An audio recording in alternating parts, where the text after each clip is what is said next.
आज हम block 7 page number 46 परियों का देश, इसकी हम आज एक्सरसाइज करेंगे। ठीक है, इसमें क्या करेंगे हम, इसकी एक्सरसाइज। इसमें प्रश्न एक है, यह कहानी किसके बारे में होगी। अगर हम इसका पाठ का नाम पढ़ें परियों का देश, तो हमें इससे समझ आ जाता है कि यह कहानी एक परी के बारे में होगी। जैसा कि पाठ का नाम है परियों का देश, तो हमें क्या समझ में आता है कि यह कहानी एक परी के बारे में है। ठीक है, परियों का देश कैसा होता है, परियों का देश कैसा होता है, कैसा होता है परियों का देश बहुत सुंदर होता है।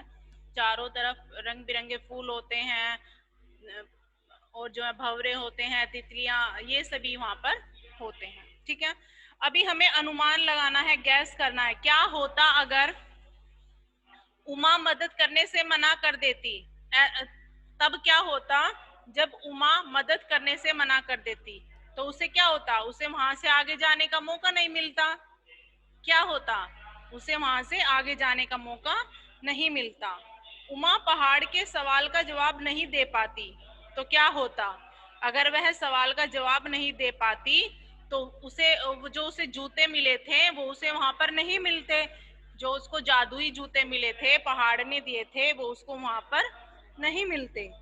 जादूगर उमा को पकड़ लेता तो क्या होता, जादूगर अगर उमा को पकड़ लेता तो वह भी उसे कैद कर लेता। क्या कर लेता, उसको भी कैद कर लेता। ठीक है, नीचे पार्ट 2 प्रश्न एक में दिया है, कुछ शब्द दिए हैं, उसका हमें अनुमानित अर्थ और सही अर्थ लिखना है। जैसे उपहार, उपहार का अनुमानित अर्थ होता है तोहफा और सही अर्थ होता है इसका इनाम। ठीक है, ऐसे ही प्रसन्न, प्रसन्न का अनुमानित अर्थ हम लिखे तो उत्साहित होना और सही अर्थ होगा इसका बहुत खुश होना।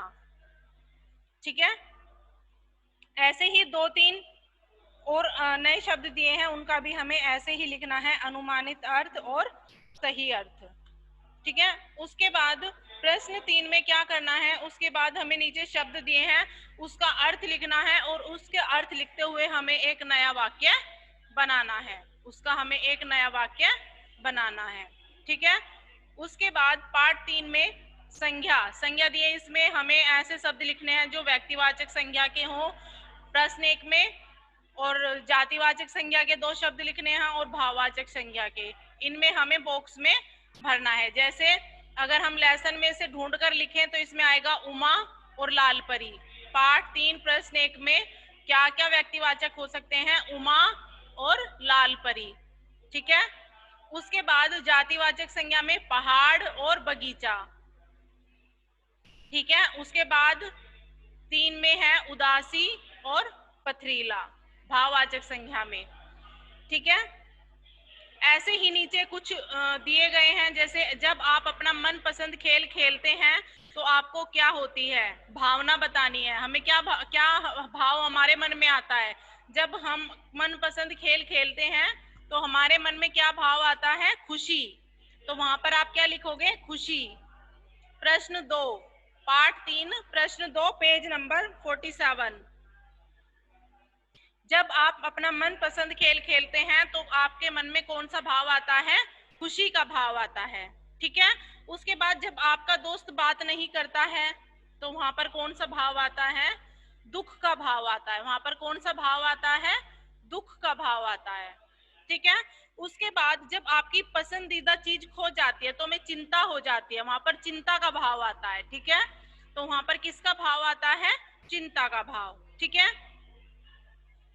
उसके बाद प्रश्न 3 में ऐसे 5 शब्द बताइए जिनसे आप अपनी भावनाएं बता पाते हैं। जैसे खुशी, दुख, चिंता, घृणा, प्रेम, 5 भावनाएं कौन सी लिख देंगे हम।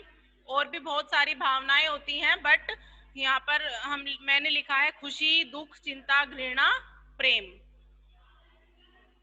ठीक है, उसके बाद प्रश्न 4 में एक जो है अनुच्छेद दिया है, उसमें संज्ञा शब्दों को छांटना है और हमें उसमें लिखना है। जैसे परी ने उदासी भरे स्वर में कहा, परी, परी के नीचे अंडरलाइन करो, ये एक संज्ञा शब्द है। उदासी, उदासी के नीचे अंडरलाइन करो, ये भी एक संज्ञा शब्द है।